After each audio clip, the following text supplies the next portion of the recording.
Eder and Heylands Schlapp Seppel die Spezialität.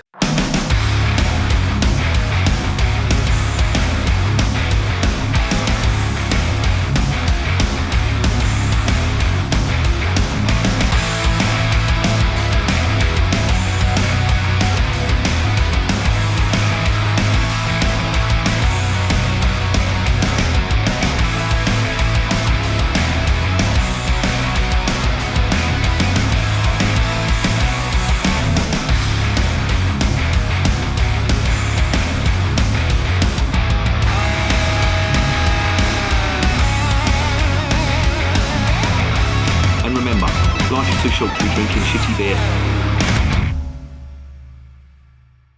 Fucking Eder, what a mouthful that was. I had to write that down. I was never going to remember that. Welcome to another edition of Bands, Bikes and Booze Reviews. This is a beer from Bavaria and it was brought over by my mate Norby from Germany. And it is from the Eder and Heylands Brewery. Now, if you've not heard of them, you're not alone. I've never heard of them either. But they brew, they're like an umbrella company. They brew 4 different brands of beer. They brew wheat beer with the name Bavaria, not to be confused with the Dutch brewery who produce some absolute fucking dog shit, I hasten to add. That's why I haven't reviewed it on the channel. They also do the this stuff here, this Schlapp Seppel, is it? Oh, there's some fucking Germans out there going to be pissing themselves. I'm glad. Take it for the comedy value. If you don't like the beer, just laugh at my pronunciation of German. There you go. But they do this stuff, the Schlapp Seppel. I think that's how it's pronounced, Schlapp Seppel. And they do Eder's beer and they do Heylands beer as well. I don't think I've had either of them. Certainly not the Heylands beer. Maybe Eder's, I'm not sure. But they're based in Bavaria, not too far from Frankfurt actually. It's the northwest of Bavaria, and they're sort of southeast of Frankfurt. But never heard of them before. This is a new one on me, and I had to do quite a fair amount of research and wade through an absolute fucking ton of marketing bollocks that is on their website. It really is some fucking nonsense that they've written on there. And Eder and Heylands, I should say, sort your fucking website out. It's full of fucking broken pages, 404s all over the place. Not good. Not a good look, in my opinion. Very, very unprofessional. But there you go. That's just me. The brewery. They've been going since the 1600s, would you believe? 1631. And they came about during the 30 Years' War.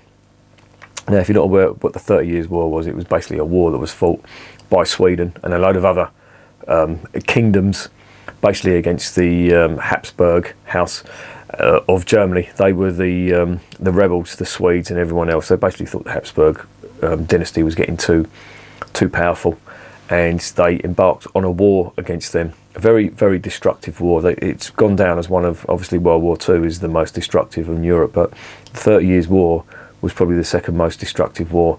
Sorry, third, because World War One obviously would come into there as well. But how it came about was King Gustav, who was the Swedish king at the time, and Sweden was involved in the 30 Years' War. They captured a city in Bavaria called Aschaffenburg. I think that's how it's pronounced. It's spelt that way anyway. Phonetically, it's Aschaffenburg. I'm sure there's Germans out there who would correct me on the pronunciation, but they'd captured that. And they realised that there wasn't any beer in the city. So they got a soldier from the ranks who knew how to brew beer, and his name was Joseph Lergler, and he started brewing beer, and it was very favourable. So when the war was over, he put down his weapons and carried on being a brewer, and that's where this brewery originates from. Now it looks like they were taken over or put under the umbrella of this Eder and Heylands brewery in 1999. And there's a whole range of beers from under this label that they do. This is Die Spezialität. Now I try to see what type of beer this was, and it doesn't give you any indication whatsoever. I've been looking on the bottle and there isn't really anything at all that would suggest that this has a style. I think I'm winging this one basically, so you're going to have to bear with me. But that's all I can really give you on the brewery. unfortunately. Honestly, the website is so much. I mean, it is an independent brewer. They do make a big thing about them being independent, but fuck me, there is a huge amount of flim-flam on there. They do explain about hops and yeast and all that. Just give us the fucking varieties that you're using in each beer. It's not difficult. Us beer geeks love that shit. You're not giving anything away. Just do it. Rant over. So that's all I've really got to give you, unfortunately. Not a great deal, but that's really all the information that I can glean about this brewery. So let's just stop waffling and get on to the next section.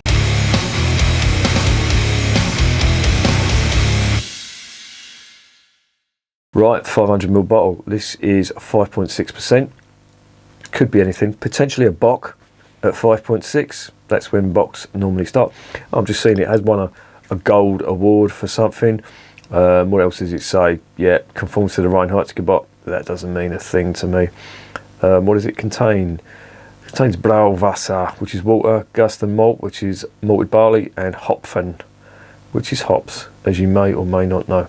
And that's about it. I'm looking on here, and they're still based in Aschaffenburg, I should say, which is a city in Bavaria, northwest Bavaria. But that's about it.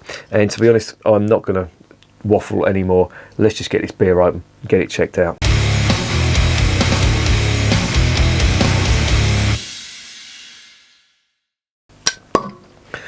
Right, there we go. Now, the Germans do make a big thing about this. The Germans are very eco-conscious, and they do love their flip tops because they obviously are reusable. So you tend to find them on quite a lot of German beers, and I think some of them potentially could be moving away from the conventional cap. Right, that beer is in a filthy glass. It is fucking disgusting. It's a fucking crazy. It looks like a bock beer. If you can see it through all the bubbles on the side of that glass, I do apologise for that. That is very unprofessional. But fuck it, that's for having a shit website. On the nose. Oh, quite sweet.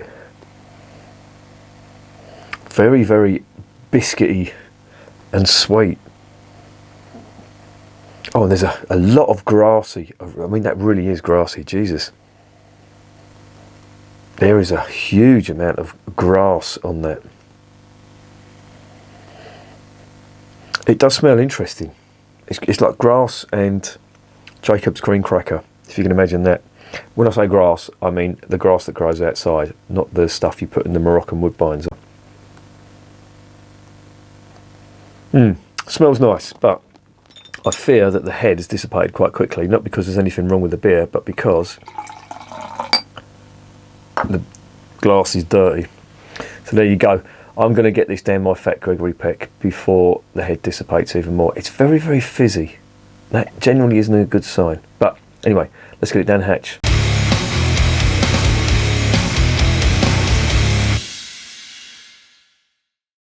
Zum Wohl, as they say in Germany.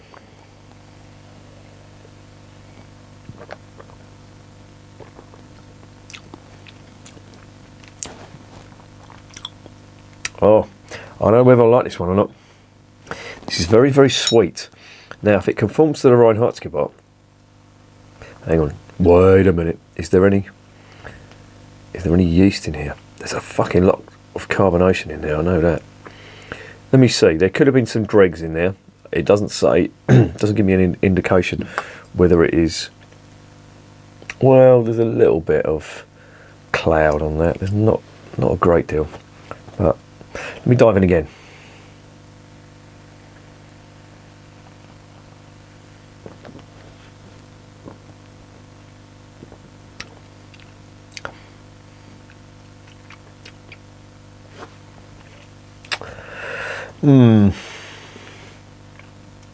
I'm not sure about this. The flavour's strange. Don't get me wrong, it's not unpleasant. But, I don't know, it just tastes a little bit weird.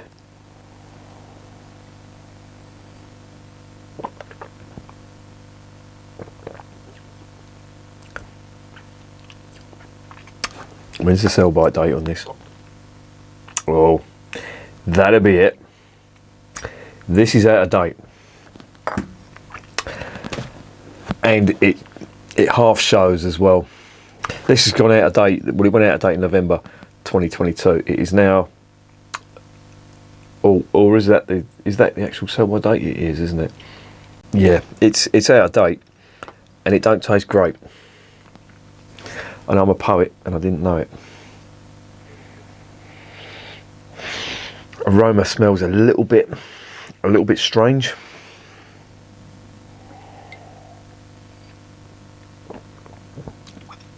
For all its carbonation, it's almost gone flat.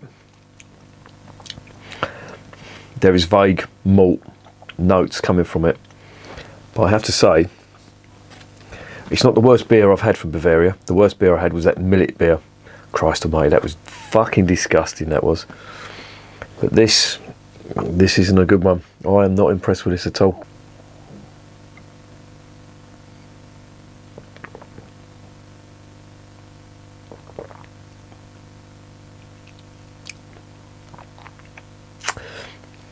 It's just insipid.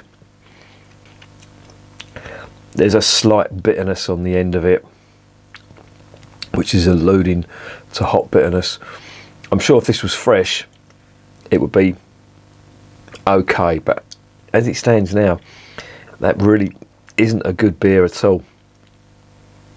And I'm wondering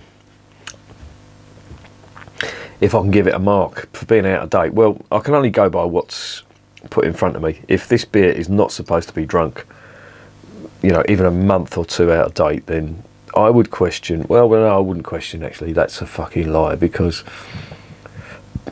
beer obviously is, in most cases, not all cases, but beer like this in most cases is best drunk fresh, and obviously that is not fresh.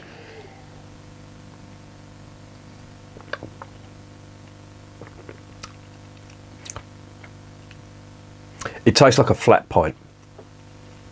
That's all I'm getting from it. And no, I'm really looking for the fucking diamonds in the dog shit here with this one. This is not so good. Not impressed, unfortunately.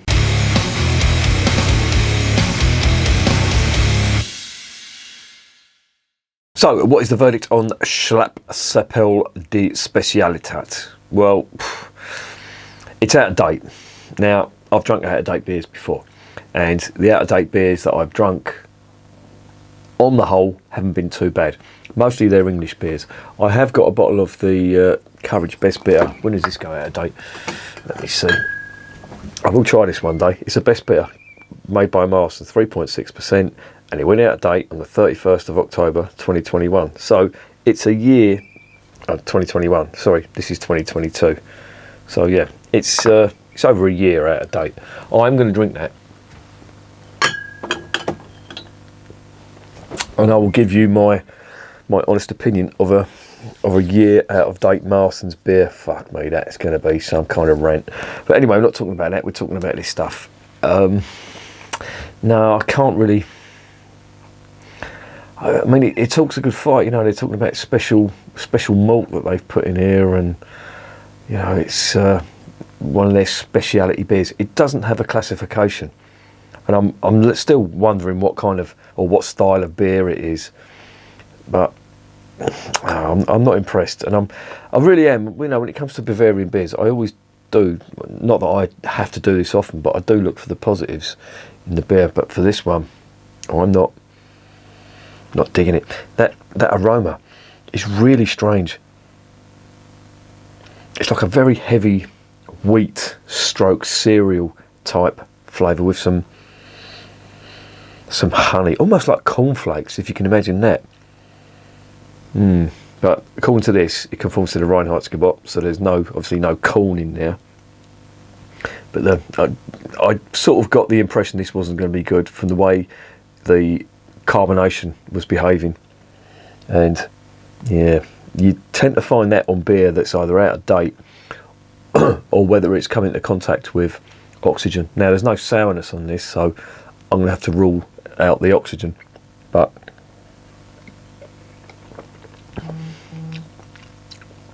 yeah, it's like cornflakes, and it's as sweet as that as well.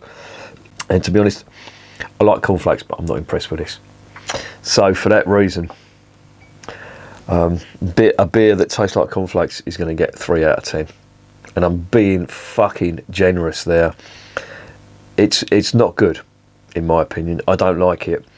I'm probably going to finish that last mouthful and never gonna buy it again. I didn't buy it; it was given to me. But if I'm ever in that region of Bavaria and I see this, that will be getting a swerve.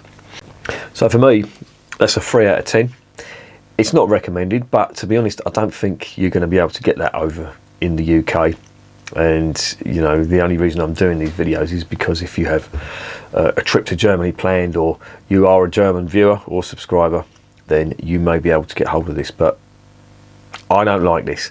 I'd love to hear your opinions from any German viewers, any German subscribers, or indeed anybody who's had this before, what you think of it, because that to me tastes like a liquid cornflakes, and not in a good way either, without the milk.